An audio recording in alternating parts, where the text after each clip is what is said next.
As you're reading the article for the Team of the Week on ESPNFC.com, we shall provide the soundtrack on the decisions made by our crack staff, which includes Shaka Hislop and Paul Mariner.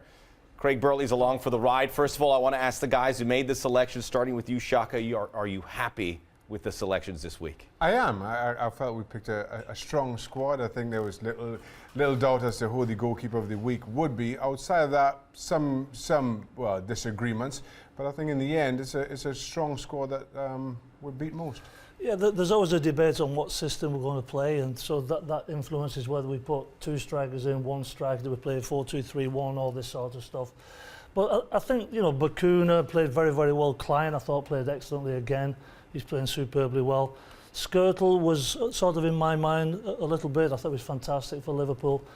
Gerrard seems to be in there every week for me. He's playing superbly well, and of course you can't leave Suarez out. Which one of you's made the Fergie decision and dropped Rooney onto the left-hand side?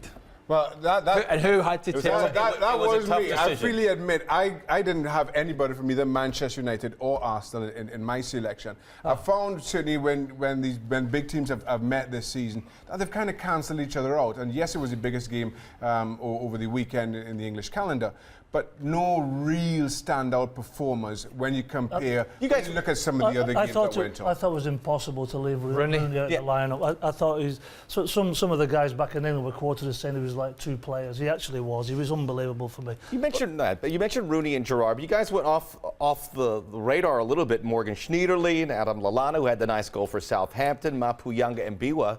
You're going deep here for some of these guys. Yeah, I thought Yanga and Biwa had a fantastic game in front of Tim Krul at White Hart Lane. As good as the goalkeeper was, and this is a defender who's come in for some criticism, certainly over recent weeks. I thought it was as good a centre-back performance as we've seen all weekend. I think you've got to, doff your cap a little bit to Southampton. They're going under the radar, but they're playing some fantastic football, and Lallana is absolutely superb in that hole. It was a great weekend for Southampton. It was a great weekend for Newcastle, and that is shown in the Team of the Week.